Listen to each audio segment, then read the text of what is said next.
Quarta-feira, dia de gravar conteúdo. E vamos lá. Nós vamos falar então, primeiramente, sobre a vida espiritual. Vamos recapitular tudo que nós estávamos seguindo, a linha de raciocínio que nós estávamos seguindo. Vida espiritual. Pessoal, por que eu me preocupo muito em vir aqui e passar para vocês aquilo que eu tenho aprendido, as experiências que eu tenho tido e o contato, ou até mesmo aquilo que Deus tem colocado no meu coração para compartilhar com vocês?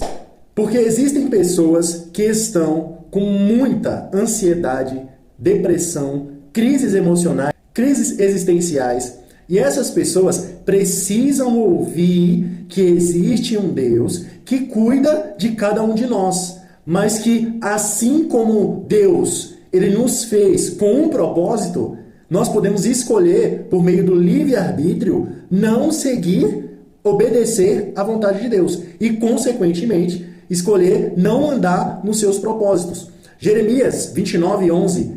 Bem sei eu os pensamentos que tenho a respeito de vós, pensamentos de paz e não de mal, pensamentos de vos fazer prosperar, de vos abençoar e não de vos causar dano. Ou seja, Deus, Ele tem a nosso respeito pensamentos bons, planos e projetos bons. A vontade de Deus para nós é boa, perfeita e agradável. Só que as pessoas que não querem andar segundo a palavra de Deus, mas querem viver segundo as suas próprias vontades, se tornam escravas das suas próprias paixões. Por que existem pessoas que estão morando na rua? Boa parte dessas pessoas são usuários de algum tipo de substância. Essas pessoas que fazem uso dessas substâncias estão escravas do seu próprio vício. Elas estão presas àquela situação. E é necessário uma libertação. E esse processo de libertação é como alguém que está se afogando e precisa de socorro. É algo que vem de fora para dentro, é algo que não cabe a nós. Nossa parte é o quê? Gritar por socorro, pedir ajuda e estar disposto a ser salvo. Adianta alguém estar se afogando e eu ir até ela, lançar o salva-vidas e a pessoa não querer ser salva? Não adianta. Então é necessário a pessoa querer ser salva, querer sair daquela situação, querer ser liberta, tomar a decisão de aceitar ajuda, aceitar o socorro, aceitar aquele salva-vida, aquela boia, aquele algo que vai socorrê-la, aceitar entrar no barco para ser salva.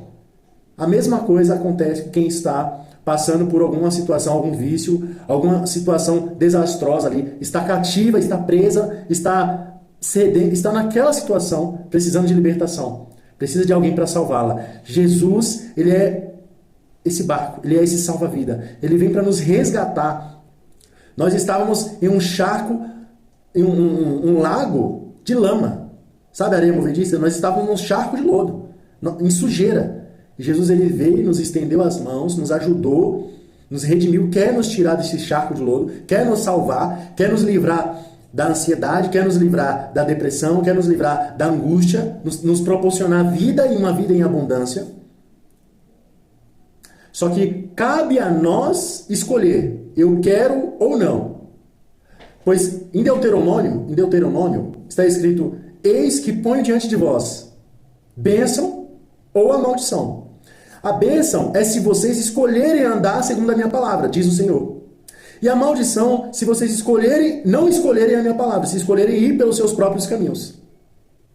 Nós temos que entender que Deus, Ele tem um grande plano para nós, um projeto, um plano perfeito. Nós temos que entender que Jesus Cristo, Ele morreu na cruz do Calvário, ressuscitou ao terceiro dia, e hoje Ele está clamando, Ele está de braços abertos, para que aqueles que quiserem vir após mim, diz o Senhor, negue-se a si mesmo, ou seja, se você quiser, venha. Porém, é necessário negar a si mesmo, tomar a sua cruz e seguir.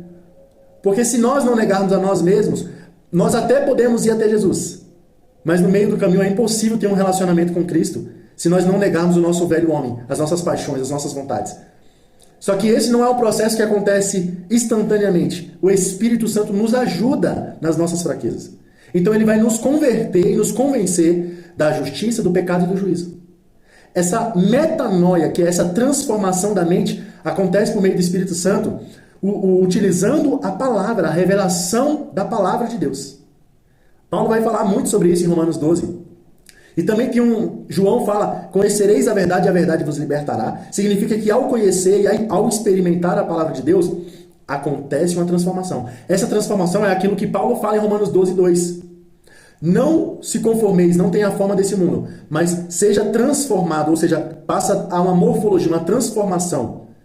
Essa transformação acontece como uma borboleta.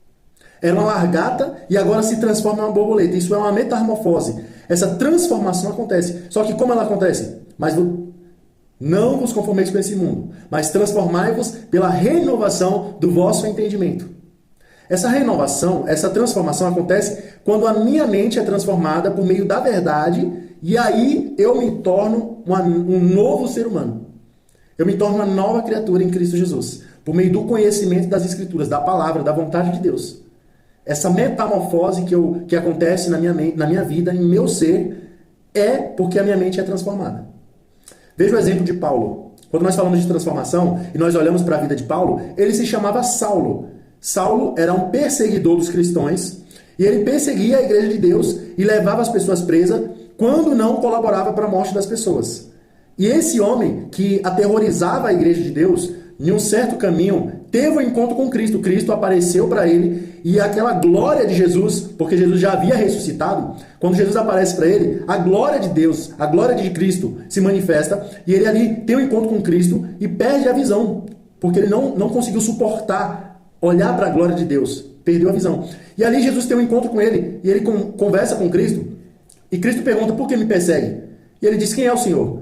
E Cristo fala, você me persegue, está perseguindo a igreja. Senhor, o que eu faço? Vai até a rua, chamada direita, e lá vai conhecer um homem, e ele vai te dizer o que deve fazer. E aí Paulo vai, encontra esse homem, Ananias, encontra esse homem ministra para Paulo, Paulo jejua e ora por 3 dias, e cai as escamas, cai algo dos olhos dele, como que escamas, ele torna a ver. E a partir daquele momento ele deixa de ser Paulo, e ele deixa de ser Saulo, e se torna Paulo. Quem é Paulo? É um cristão recém-convertido que agora passa a proclamar, a declarar a grandeza de Deus por meio de Jesus Cristo, a qual ele conheceu. Então ele percebeu que ele não estava agradando a Deus fazendo a vontade dele, mas quando ele passou a fazer a vontade de Deus por meio de Jesus Cristo. E na nossa vida não é diferente. Deus ele tem um plano para nós, só que cabe a nós escolhermos obedecer à vontade de Deus e ir por aquele caminho ou não. Olha só, Deus ele criou a essência de todas as coisas. Deus criou todas as coisas. Então, consequentemente, o mal foi criação de Deus. Só que ele não criou o ser mal. Ele criou a essência. E quando ele criou a essência, os anjos se corromperam. E a terça parte dos anjos se corromperam com aquela essência do mal e se tornaram malignos. Veja bem, Deus não criou um ser mal. Ele criou a essência. E os anjos se contaminaram, se corromperam com a essência do mal e se tornaram malignos. Deus não fez o homem mau, o ser humano.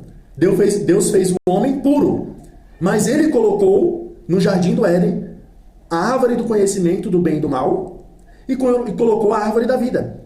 Havia 2 caminhos, o caminho da vida e o caminho da morte.